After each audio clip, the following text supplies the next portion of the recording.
Now, as far as the temperature goes, you don't start it at 0, because if you did, notice that my first temperature here is at 53.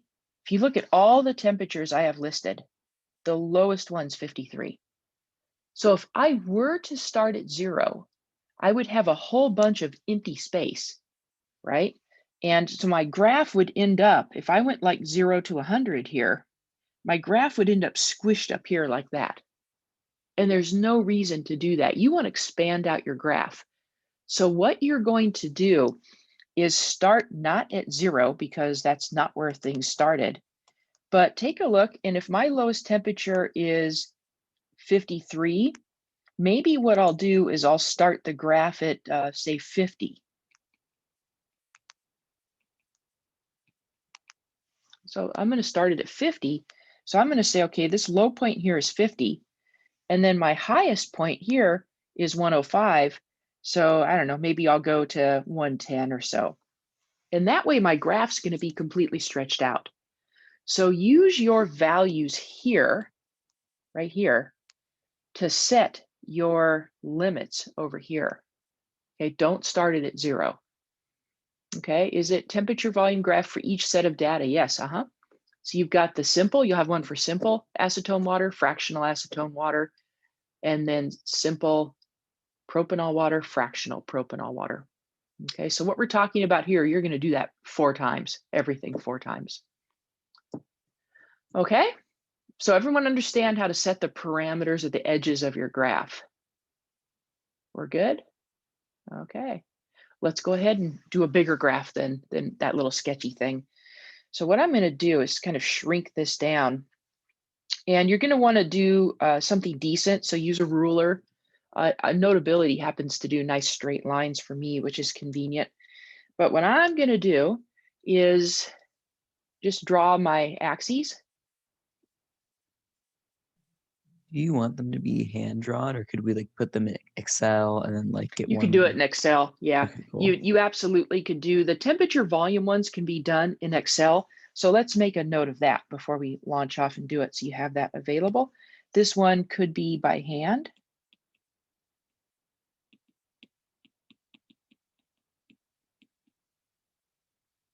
Or let's just say by hand. There you go. You'll understand what that means. Yeah, you can do these in Excel. The next type of graph you really can't. We're going to use the refractive index data next. That one, Excel is not very effective that way. There's part of it you can do with Excel and part of it you really can't. Okay, but this temperature volume could totally be done in Excel. All right, so I'm going to do it old school by hand. And so we'll first go ahead and we're just going to draw our axes.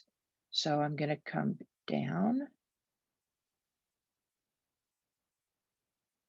Okay, and it got a nice straight line for me from notability. And then I'll come over. Okay, and there it is. And then we'll put volume here, and we'll put temperature here. And then you want to have some, reasonable increments in there, right? And so what I think I'll do here is just maybe go, here's our 0 for the volume. And let's just do like this. Let's go 5. I'll do every other line, 10, 15, 20, 25, 30.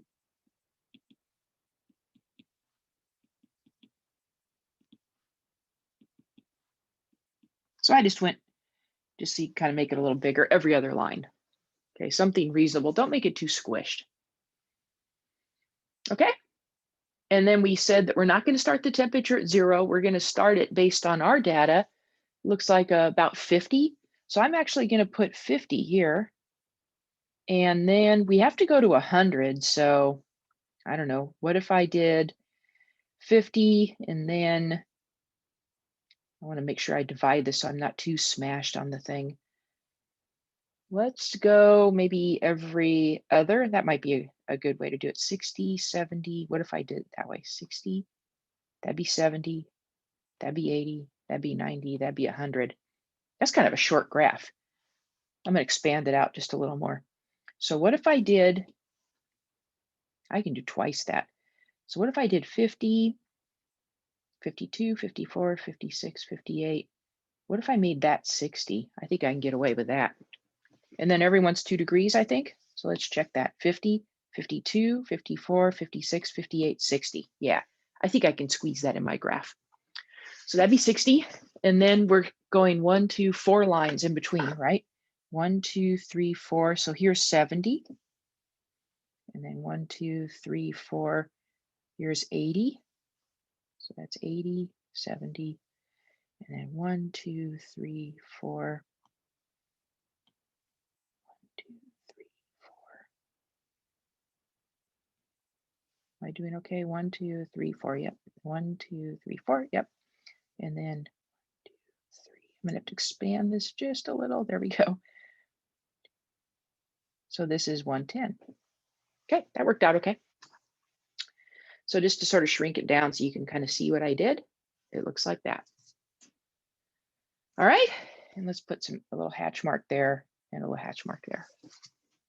So you want to make sure, one of the errors that we see is inconsistent spacing. Don't do that.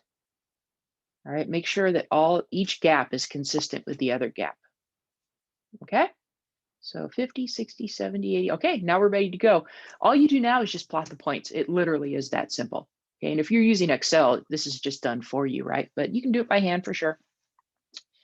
So plotting the points at 0 degrees, we have 53 degrees. And so there's 52. So 53 is about right there. And then at 5, 59 degrees. So I'm going to put that right there. There's 59. At 10 is 60. Be right there. And then 63 for 15. Right there. 64 for 20. Is that 62? 4? I'm one up. I'm too high. So at 20, there's 64. And make this a little bigger while we're working low. Let's see. Then we go 66 at 25.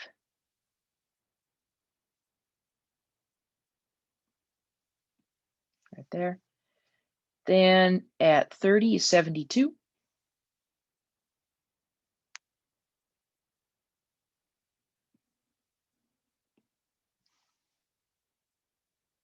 $35 is 78. Which will be just a little bit below 80, so that's got to be right there.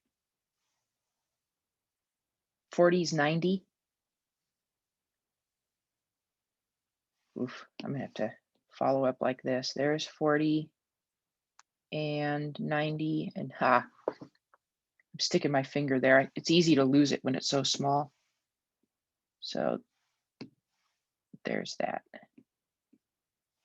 Okay, I think that's 40 and 90. Good, got it. 45 is 100. So I'm gonna have to move my temperature chart out of the way. We'll stick it over there now. So if we have 45 is 100, so we come up and 100 looks like it's right there. I think that's the right spot. I lost it. 100's here and there's 45. I think it's right there.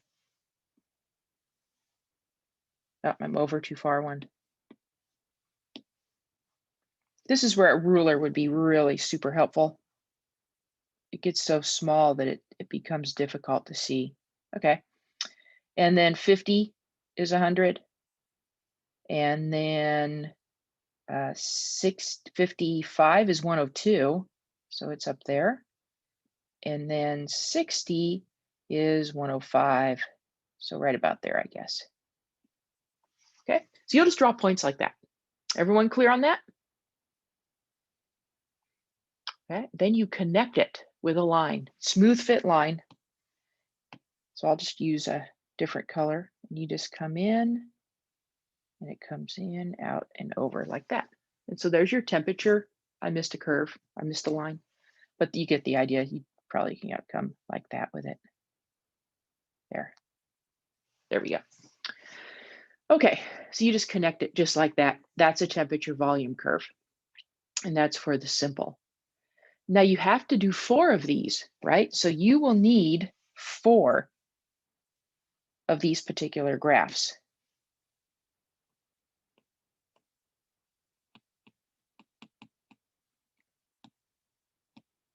So you'll have obviously the simple for each mixture and then the fractional for each mixture.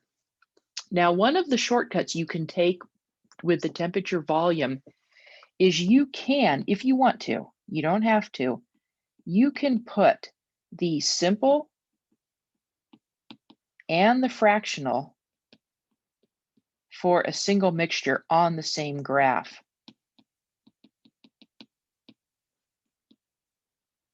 And that will keep you from having to build 4 different axes.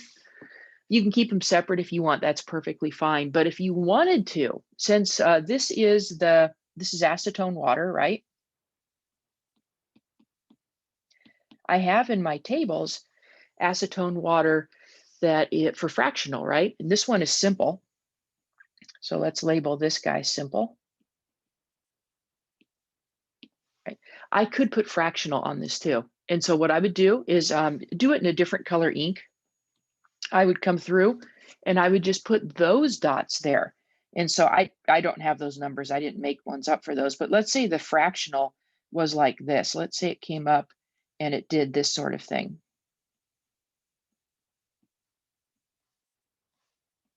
And I'm not making any effort to put these in the right spot, just to give you an idea of what it would look like.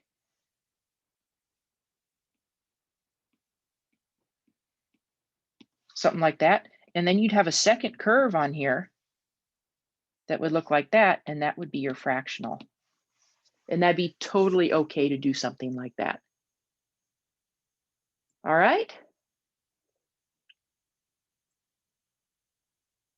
Okay. Any questions on that graph?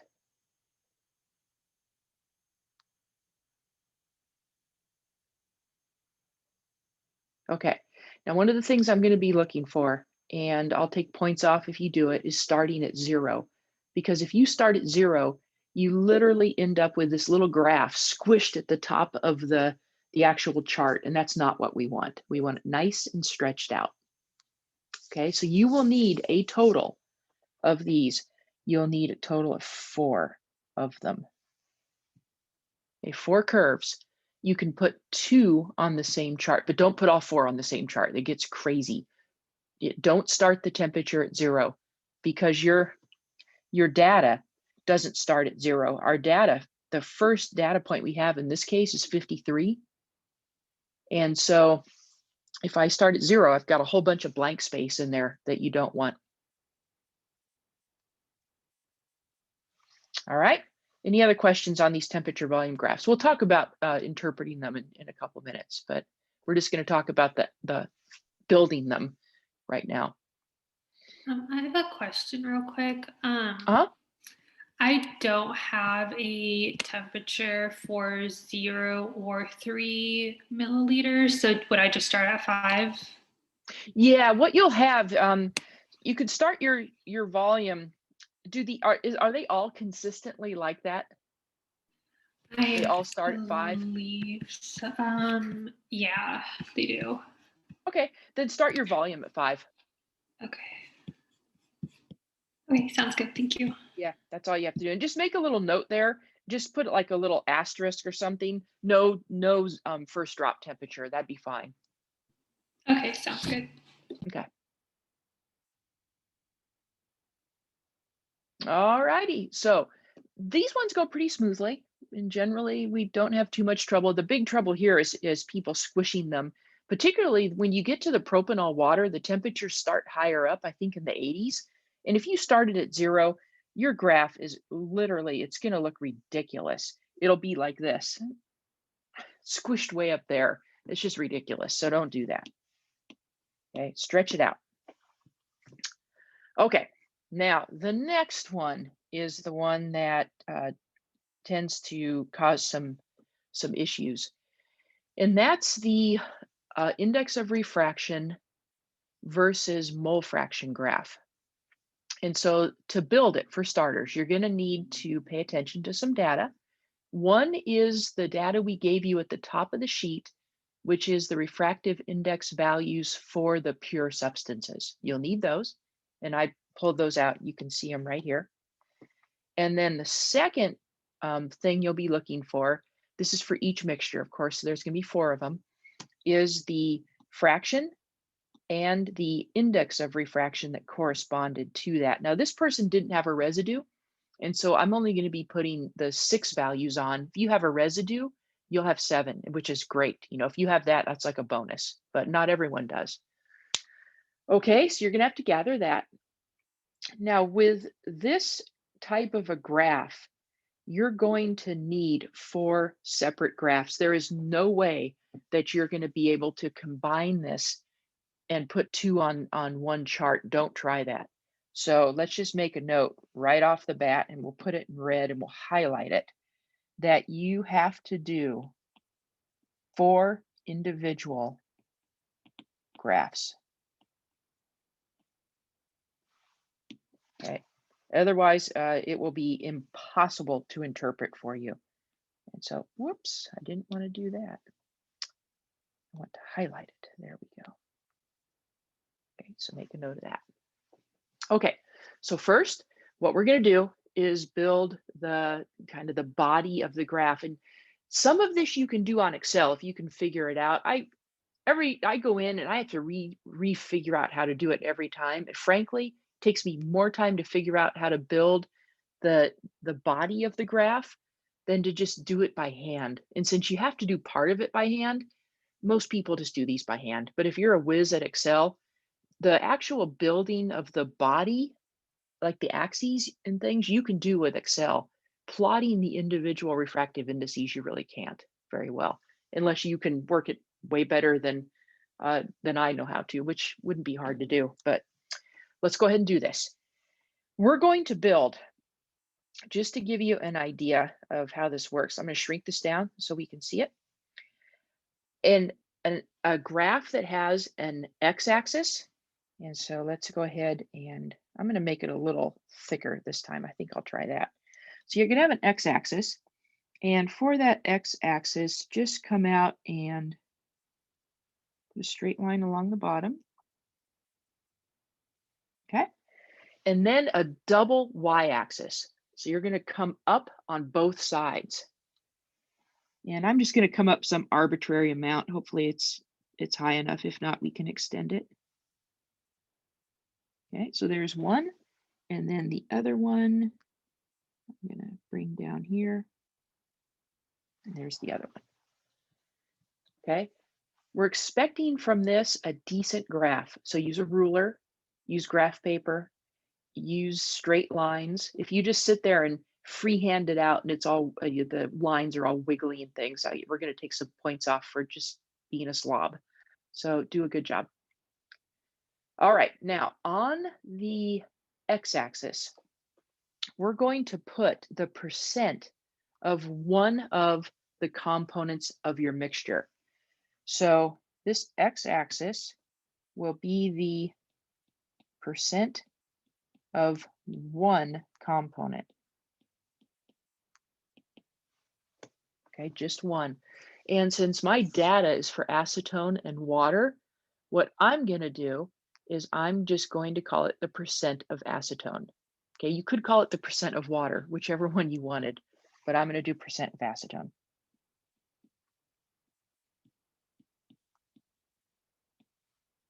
Okay, and let's go ahead and highlight that. So this is the percent of acetone. And actually, I'm going to have to scoot that all down because I got to put some numbers in there. And I didn't leave myself very much room.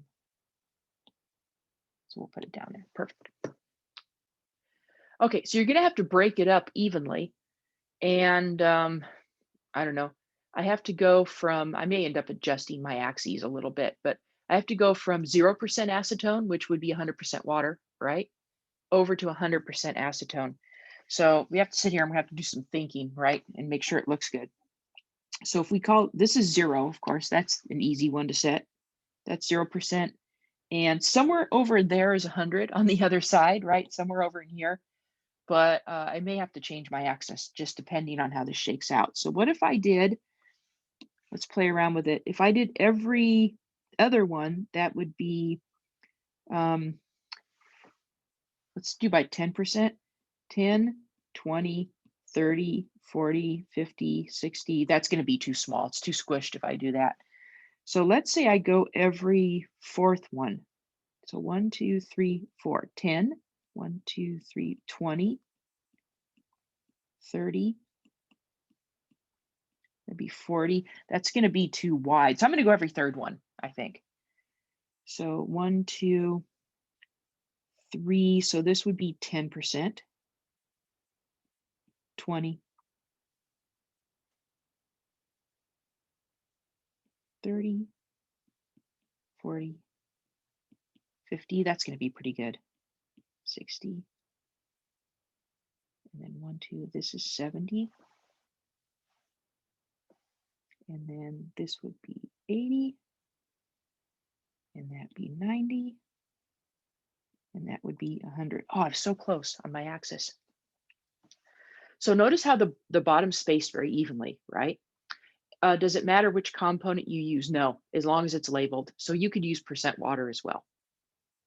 Okay, as long as it's labeled and you plot it corresponding to, and you'll see how the plot's going to work. As long as you put your 0 and 100 being the right thing.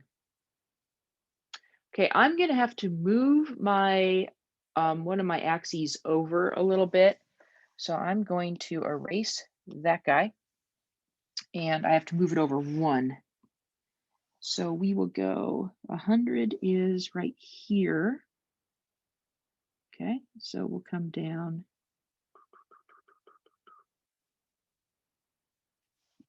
Okay, there we go. Okay, I just had to move it over. So at 100%, I had my other y-axis. All right, and so we would, I'm going to erase my entire bottom line if I erase it and make it correct.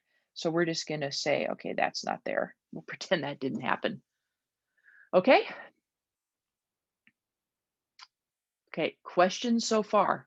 This is the graph that causes all sorts of trouble. We're good? Okay, now for the y-axis, that is going to be the refractive index. It's our refractive index value. It's going to be the same scale on both sides. And I'm not going to start at 0. Again, set your parameters at a sort of a reasonable fashion.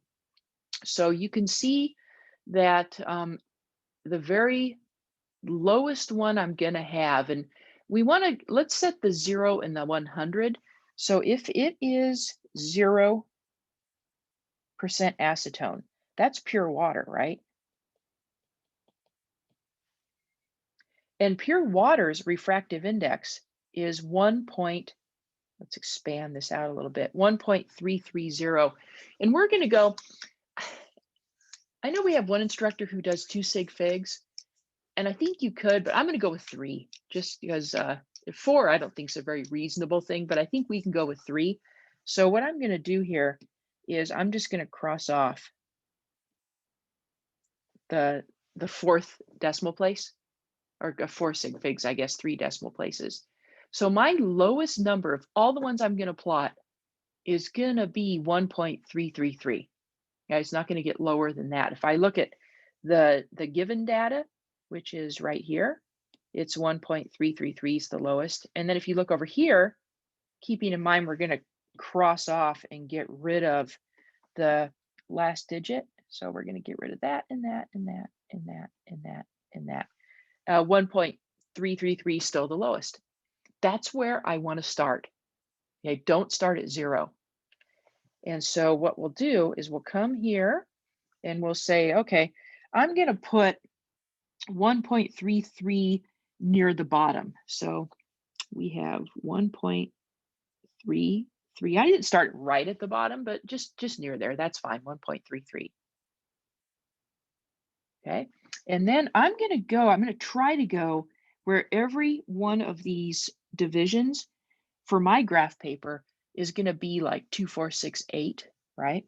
So there's 2, 4, 6, 8. That means this right here would be 1.34. So for example, this line right here would be 1.332, 1.334, 1.336, 1.338, like that. Okay. Now you don't have to divide yours like that, but it's just with my graph paper, it was a convenient way to do it. And I think I can get it to fit. Okay. So looks like we're going every 1, 2, 3, 4 lines in between, and then our next number. So 1, 2, 3, 4. So that right there is 1.35.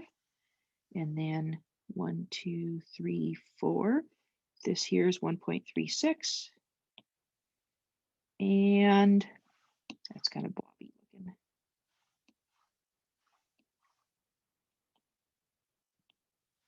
And I think our highest number, plain acetone itself, is 1.359. So it's 1.36. Notice that some of my data values are a little above 1.36, and we'll talk about that in just a second, why that is. But that's high enough. I'm good. Okay, I'm done. I don't need to go to 1.37 because I don't have any values up there. Okay.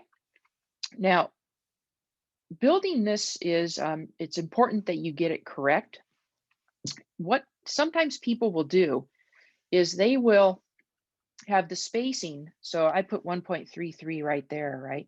The spacing will be inconsistent. Notice I kept the same spacing between each of my like main numbers, but sometimes people will, in an effort, I guess, kind of just, they want to kind of spread out this data.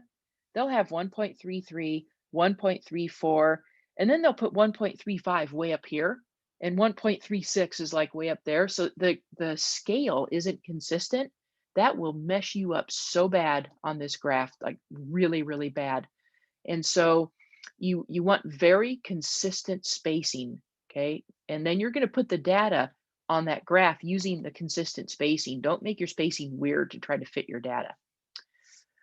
Okay, there's a question. The 3 refractive index numbers on the left side will be the same. Exactly, yes. And we're going to go put those in right now. It just makes it easier to draw the thing. So over here is 1.33. And then up here is 1.34. And over here, 1.35. And then up here, 1, 2, 3, 4, yep, 1.36. So exact same. Now you can do this with Excel, right? You don't have to label the other side as long as you realize it's the same spacing. Okay, so here we go. This is where the craziness starts. So we'll just kind of do this stepwise. What you're going to do is you are going to first plot the two ND values for the pure substances. And make a note in red, not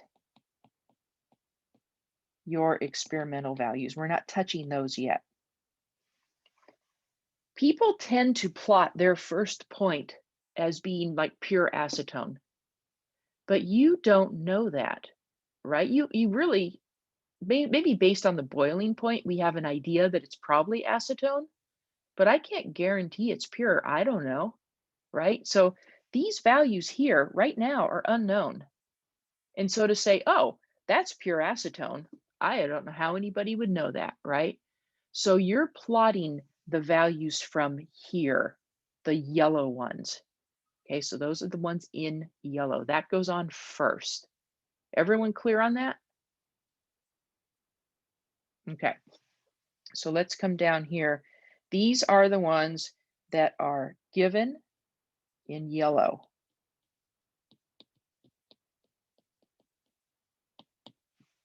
So we're going to put those on first.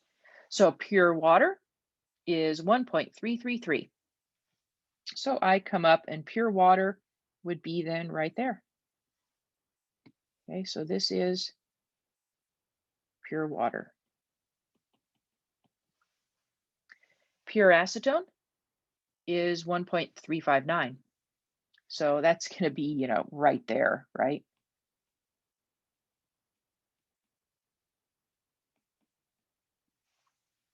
Okay.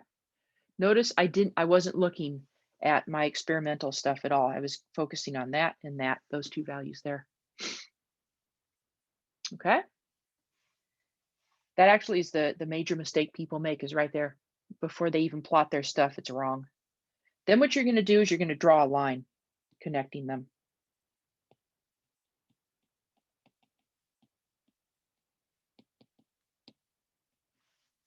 Okay. So you're going to get a ruler. In my case, Notability lets me draw a straight line. And I'm just going to draw a line connecting one to the other and make sure it's straight and good. And that might be about as good as, yeah, it's about as good as it's going to let me do. Okay. Propanol is going to be a separate graph. Someone said, what about propanol?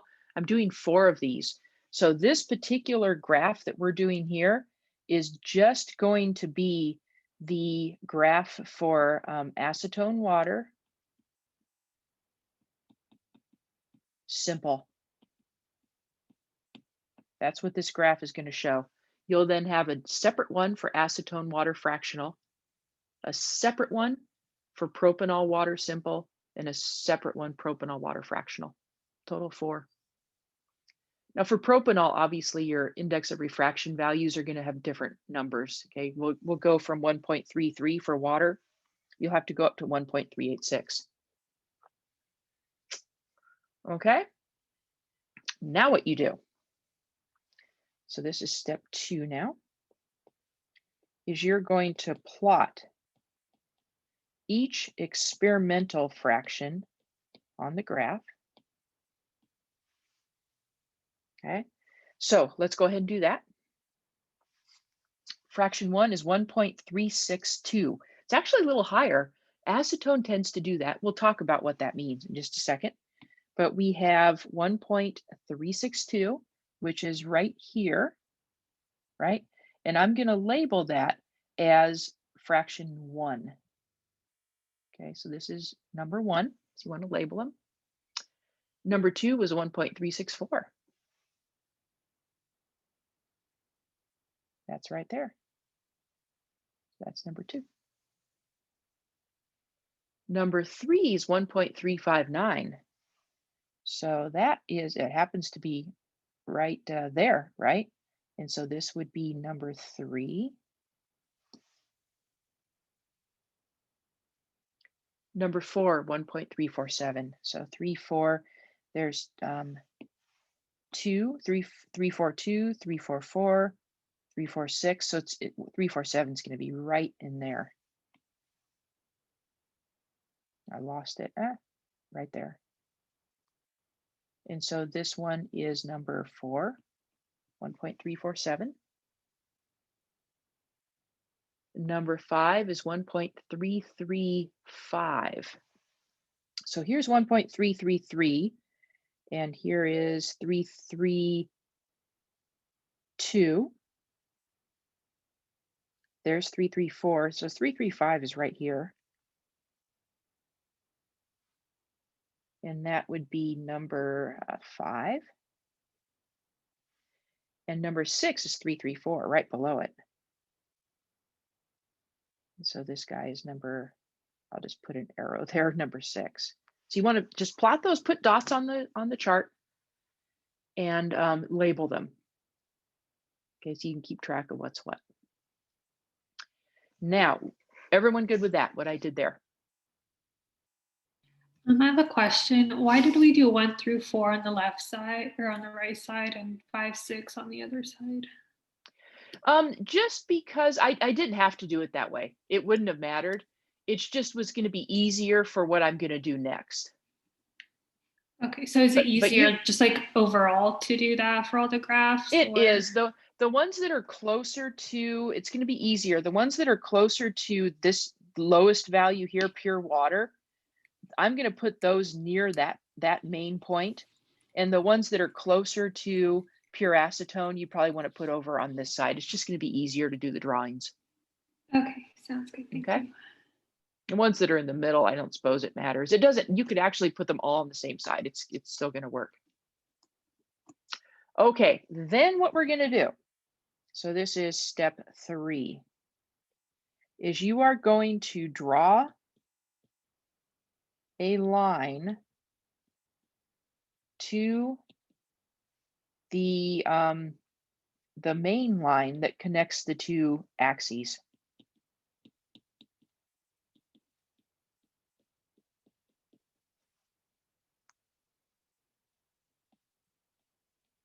So what I'm going to do for 1 and 2 and 3, for these guys right here, they're actually on the axis, right? So 1 and 2 and 3, 1 and 2 are a little bit weird. They're above. Acetone, for some reason, does this. I don't know why. But if you go in the lab manual, it says if they are above it, to assume that they are 100%. So assume they're right on the line. So we're going to assume that those are 100% acetone. So 1, 2, and 3 are actually 100%. So if I was going to draw a line, I could just come down and I could say, oh, look, they're at 100%. Now 4 is where I have to draw a line over. I want to know the percent of 4. So I come over with a straight line, and you would use a ruler to do this, but you come over with a straight line.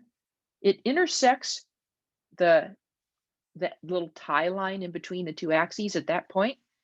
Then I come down, and I know that number 4, fraction number 4, was 50% acetone,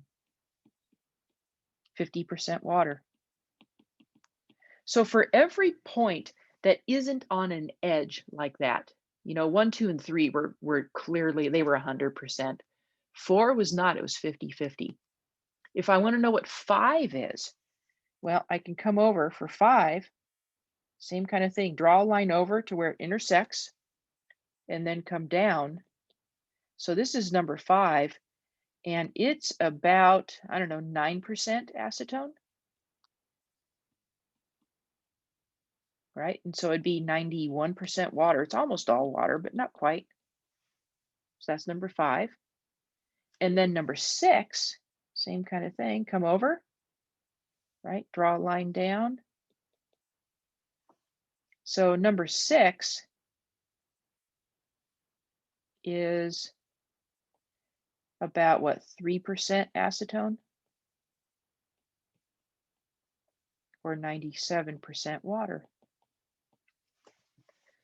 So by drawing lines over, if the point falls like directly on the axis where the intersection is, then that's pure, right?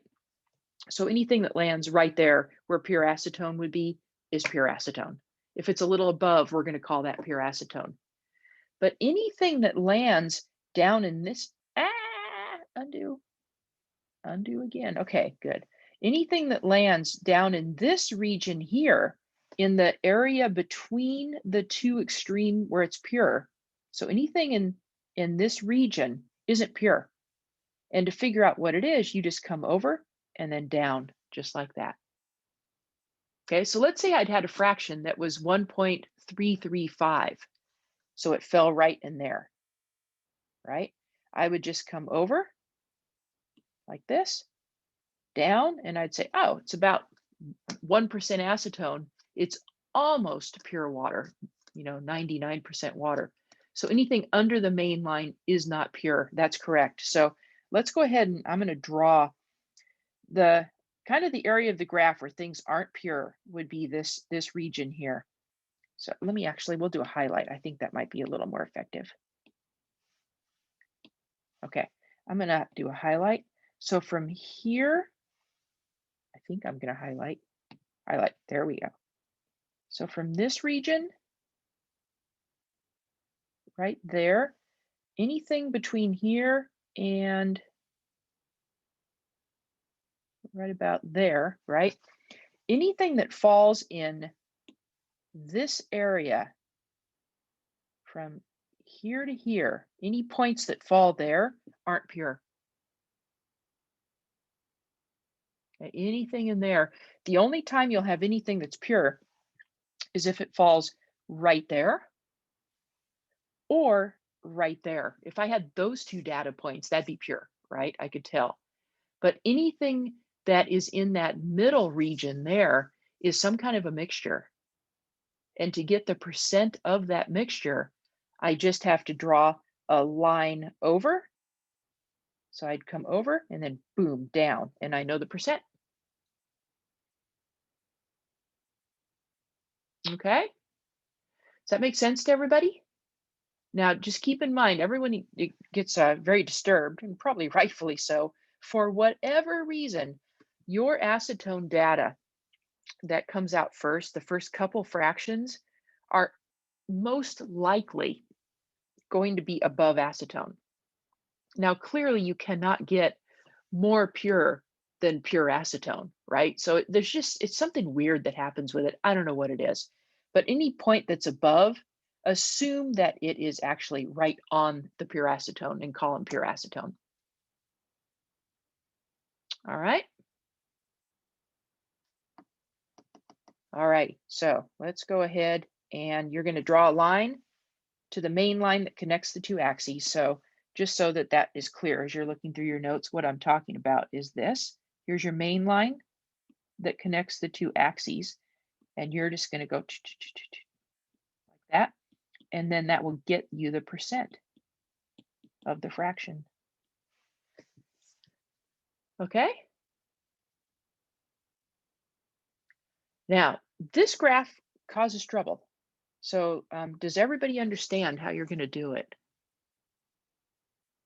Should we write the percent fraction on the graph? That's what we're going to talk about next. Actually, we want you to do a summary table.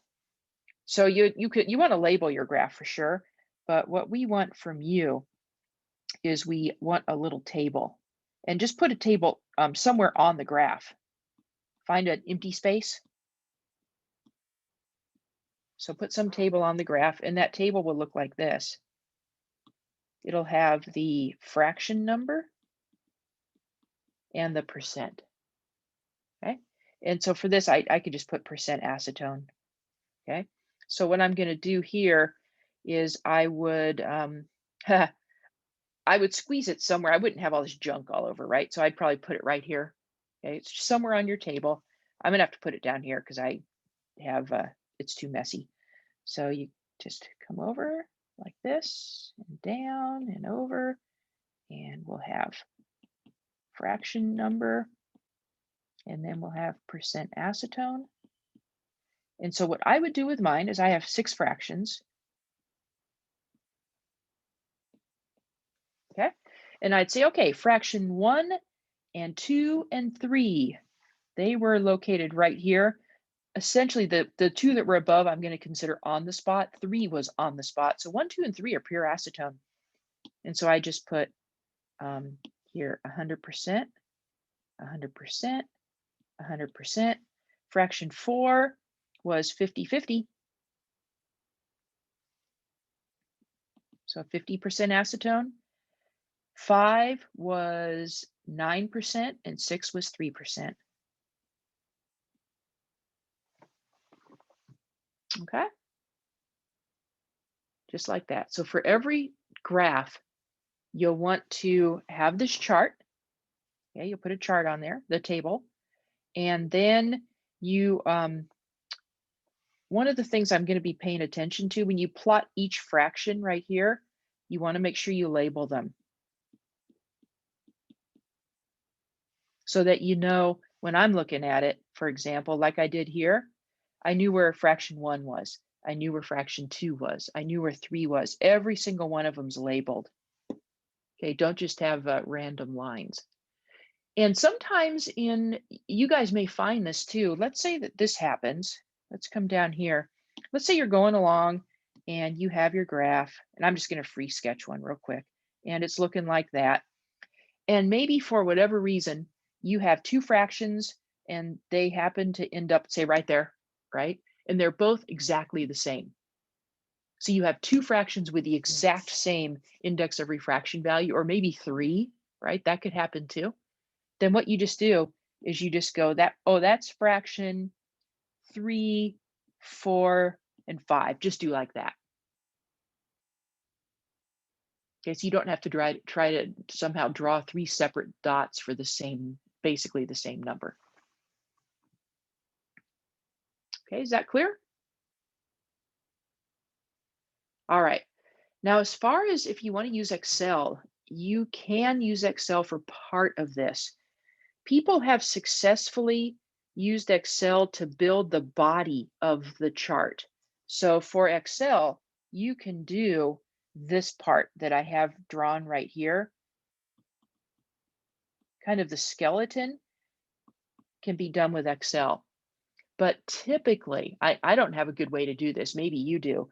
The little lines that you have, you know, where you'd have these fractions and then you have to come over and come down like that. That part pretty much needs to be done by hand. Unless you can get Excel to do it. If you can, go for it. But I haven't found ever a good way to do that. But you can certainly print out the body of the thing, right? Okay.